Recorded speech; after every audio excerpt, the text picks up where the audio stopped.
Yep, and guess what? I believe we've got him on the line right now. Oh, yeah.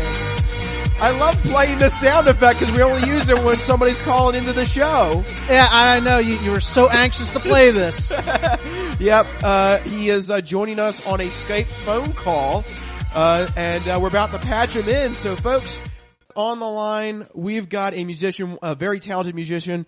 You might have heard of him at the legendary Dobbs in Philly. I mean, that's no joke. To make it at the legendary Dobbs, you've got to have skills to make it there. Isn't that right, Mike? That's right.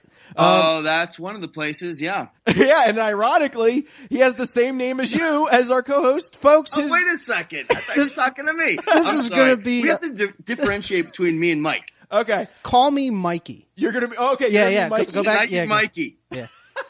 I love it. Okay. Well, you know what? You don't need any introduction. How about that, folks? Mike Roi of Roi and the Secret People here on the line. How you doing, Mike? I'm doing fantastic. How are you guys? Doing pretty good here. I have a question for you. Where are you calling us from? I'm actually calling you at the moment from my living room in Easton, Pennsylvania. Wow. Hey, that's not that far. I mean, it's a little bit of a drive, but not too far. It's about an hour and 40 minutes. Yeah. Maybe take a road trip. Yeah. Reppin' PA, right? Yes, always. Yeah, we love to highlight, local acts in the area. But first thing I want to ask you is, just a basic question here. What got you first interested into music? What got me first interested into music was probably when I was in the 5th grade. And in our I grew up in South Florida, number one. So I'm from South Florida, Jupiter, South Florida, southern East Coast. And the public schools back then had just introduced a new music program. And so they brought these plastic recorders around into all the classes and asked for students if they would be interested in taking a music course with the recorder. I don't know if you guys are familiar with that up here. Yeah. When you were growing up. It seems every music program has the plastic recorders. Did you consider a career in plastic recorder music? I really at that point in the beginning of my career, I didn't really understand the whole recorder thing. All I knew is it made I could make noises with it, and I thought it was really cool. So I got into that program, which led me to play the clarinet in middle school and in high school for the next 8 years. Wow. So you know a couple of different instruments. What else do you play? Yeah, I also played the marching, drums in the marching band and stuff. That got me into music. While doing that, I found a love for rock and roll. And along with a few other friends, I just had, started. My first band was an original rock and roll band. So our first gig was actually all originals. And so I've never ever been in a cover band. I've always written songs. My first song I wrote when I was 13. So it's kind of always been a very creative process for me. Wow. So you started pretty early then. Yeah, I started pretty early. So how did Roi and the Secret People come together then? Well, that came together, hop, skip, and a jump, from Florida through Philadelphia for 5 years, landed my ass in New York City around 2000, between 2000 and 2001. The band that I was in, which was just called Roi, R-O-I, from Philadelphia, had kind of petered out a little bit. I formed a band with a bunch of friends of mine, and they were all in about 7 other bands at the time. So looking back, every month there would be one guy would be in, one guy would be out. So my roster was probably consists of 13 different people at one point, of people I could call for whatever gig around Manhattan or Brooklyn that I was playing. So then I called it Roi and the Secret People, because I never really knew who was going to play what show. That's actually a really great tactic. That is. That's a really cool origin story, if you will. So I guess that unique situation is what led you to that. Really, I think it's a really cool name, Roi and the Secret People. Oh, thanks. Now I have a question. When you started out in Florida, did you move from Florida to New York right off the bat? No, I moved from South Florida to Philadelphia with my band around 1995. I don't know if that was the year of the blizzard or not. I'm not sure. But two of the guys in the band had never seen snow. Uh-oh. Well, the winter of 95-96 was the legendary 3-foot blizzard year. Yeah. Yes. Yeah. We've had a heck of a winter this year, and every time it's been snowing, we play this ridiculous clip here. Let me play it for you. Play it, please. Gotta get the bread and milk. I gotta get the bread and milk. They said snow! I gotta get the bread and milk! I gotta get the bread and milk! Oh my god! Have you noticed any change from people in the South reacting to snow as opposed to us here in the Northeast? I just love you guys that much more right now. That is awesome. My biggest pet peeve thing since I've lived in the North, well, actually, since I've come back to Pennsylvania, here in Easton, is this whole bread and milk thing. I've never understood this. I can't wrap my head around it. When in Florida, so we don't have the snow. We had the hurricanes, right? Right. So our thing was you get duct tape and batteries. So wait. So let's get this straight. The southern coast equivalent of bread and milk is duct tape and what is it? Batteries. All right. We've got our new clip for you whenever we've got hurricanes. That sounds much more practical than just bread and milk. I just have to say. What does that say? You're totally right. Yeah, we're up here. We're prepared for French toast. Yeah, but that's comforting. Yeah, it is. Not practical, but comforting. But that's amazing that they never saw snow before. That's that's something that up here in the Northeast we kind of just take for granted because we see it every winter. Yeah. Okay, so then you moved to Philly, and then you moved to New York. Then I moved to New York, and I lived in New York for, 11 years, 12 years, and then moved to Easton. I found my wife and I, who I obviously met in New York, found a fixer-upper. She's from Bethlehem, Pennsylvania, so we found a place in Easton and found a fixer-upper, a turn-of-the-century house from the 20s. And unfortunately, it wasn't haunted, but I was, and yeah, you got to be careful of that. We actually had an odd news story about that somebody claimed that the house that they were selling was haunted, and then they actually got spooked out by their own advertisement. Really? Yeah, it was actually one of our odd news sections. Yeah, I'm all into that stuff, son. I had my hopes up, but it didn't happen. You're actually disappointed. If she hears this, she's going to kill me. All right, well, let's go back to the music that you guys make here. What would you describe it as? Well, as far as the music goes, the best description that I've heard of our sound was somebody had said it was 1 part Elvis Costello, 1 part Tom Petty, 1 part Nick Lowe. You pour it into a highball glass over ice. You add a garnish. It's shaken, not stirred. And I was like, well, okay, I'll take that. Yeah, how often do you come across a compliment like that? So I was happy about that. I was like, Yeah, you have such a variety of different styles and sounds, I noticed when I was sampling some of your music. What's the creative process like coming up with all that, and how do you decide what to play? You have so much stuff going on all the time. Yeah, I kind of go into each recording with an idea of what I want to touch on as far as background. Like the CD that we released that I released before this was called Dog Street. And that CD, I went in and I was talking to two of my best friends in New York and they were producing it. And they said, Roi, we can either go British rock with this, or we can go American with this. What do this is where it's leaning all your songs. Like, what do you want to do with this? And my whole thing is at that point in my life, I kind of wanted to pay homage to a little more of how I grew up in South Florida with classic rock, southern rock, country music, kind of shoved down your throat. And that's all I was exposed to with blues, everything else. So I kind of wanted to at least just pay homage to that part of my life with that album.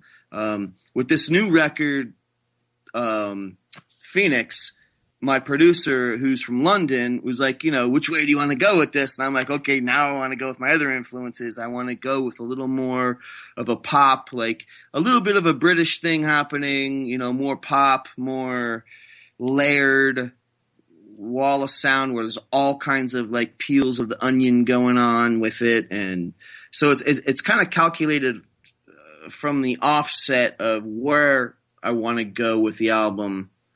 And then I try to make the songs as simple as possible in order to those layers can happen whichever way they may go. I like that, the peels of the onion. I think that's a really cool way to describe it.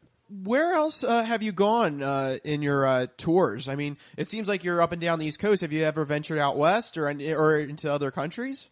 Yeah, actually, funny you say that. I've been out in California a couple times, not a whole lot. I mean, I go out there, like if we're traveling, we have friends out there and stuff. I'll go out there and book some shows. Just, if I'm vacationing somewhere, I always book shows. But I've had a few shows in south of France, in Barcelona in Spain, in Ireland, in London.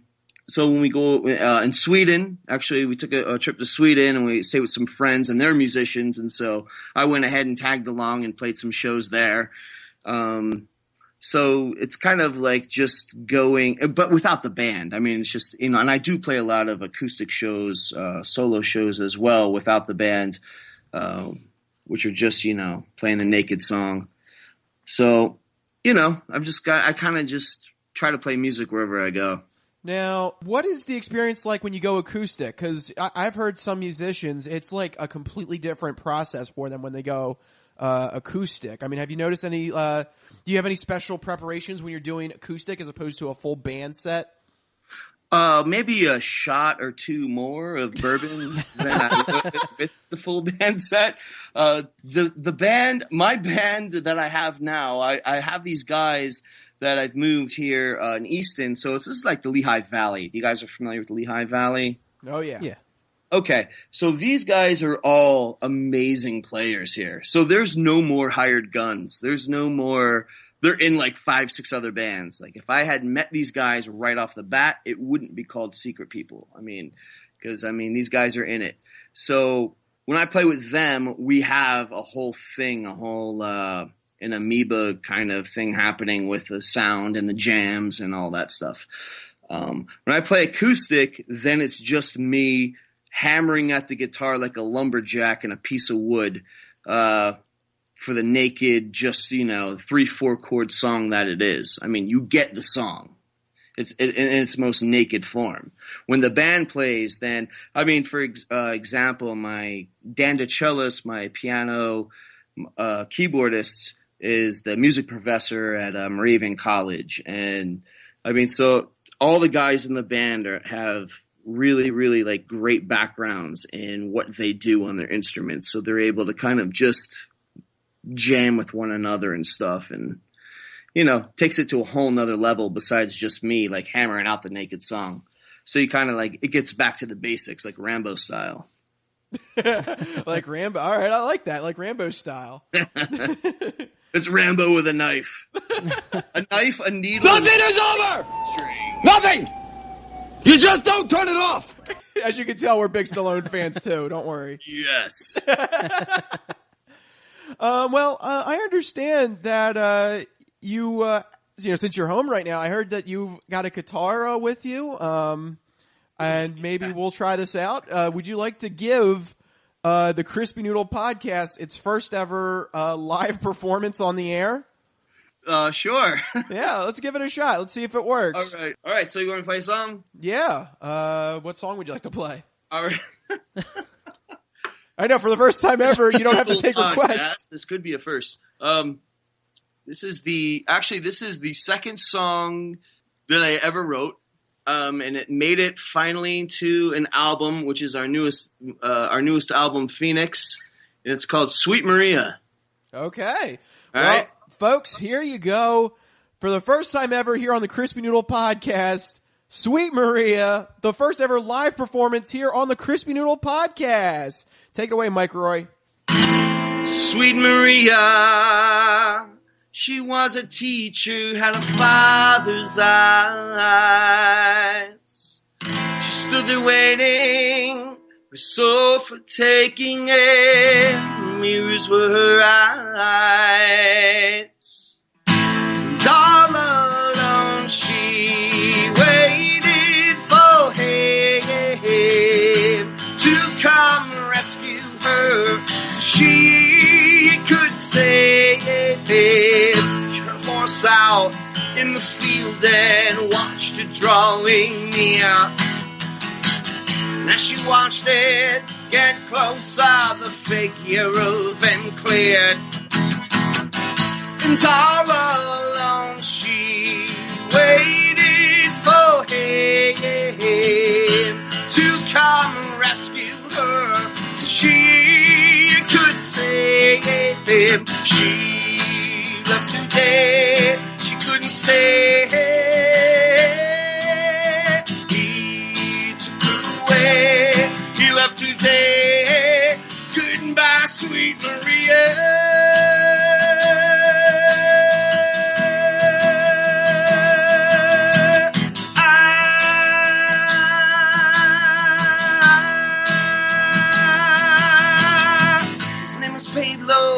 He dressed in yellow and his duty was supreme. He said, I'll take you to my house where many wonders lay that I've never seen. And she knew when her hand you touched his wing, he had come to take her home to sweeter things. She left today, she couldn't stay. He took her away, he left today. Goodbye, sweet Maria.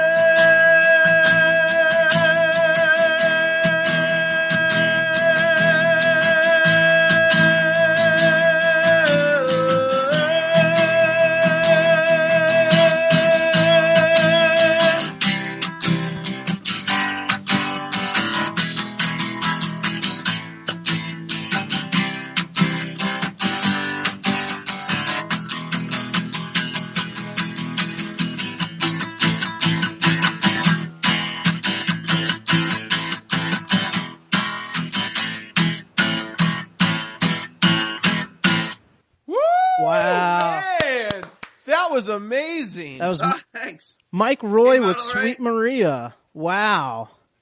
That was amazing, Mike. Thank you very much. I have a question. Right before you started that song, you did an intro where you said that was the second song you wrote. Yeah. You know, I don't know if it's a personal reason, but you know, how does a song, you create, that you want to tell to people, kind of fall to the backside, and then all of a sudden you get it again and you want to say it again. Like, how does that happen? That it's the second song that you wrote and now it's just coming out? Because that was an amazing song. Oh, well, thank you. I don't know. When I wrote that song, we smoked a lot of pot in Florida. Yes! Honest answer. And I had the band I was in at the time, which was a morphed band from my high school band. So 3 of the members I had known since, like almost elementary school.